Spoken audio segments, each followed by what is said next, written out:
खेल के मैदान का रुख करते हुए आपको बताएं कि पाकिस्तान और भारत के दरमियान क्रिकेट ताल्लुकात में जमी बर्फ पिघलने लगी है। पीसीबी मैनेजमेंट कमेटी के सरबराह ज़का अशरफ और बीसीसीआई के सेक्रेटरी जे शाह के दरमियान आईसीसी के सालाना इजलास के साइड लाइन्स पर मुलाकात हुई है और दोनों सरबराहान के दरमियान मुलाकात खुशगवार माहौल में हुई है, जिसमें इत्तफाक किया गया है कि पाकिस्तान और भारत को क्रिकेट पर मिल बैठना चाहिए। अगर आपको ये वीडियो पसंद आई है तो हमारे चैनल को सब्सक्राइब कीजिए और बेल आइकन को प्रेस कीजिए।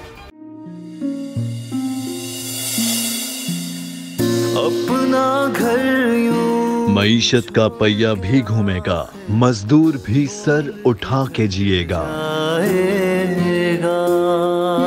खेतों में हरियाली लहराएगी, किसान भी खुशियां समेटेगा।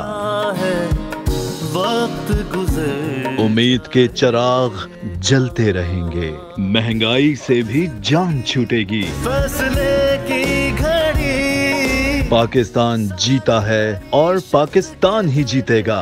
बोल बनेगा अवामी मसाइल की आवाज। पड़ेंगे कठिन फैसले, बात होगी मसाइल की लेकिन हल के साथ। देखिए खुसूसी नशरियात मिशन मईशत बुध के रोज 1 बजे सिर्फ बोल न्यूज पर।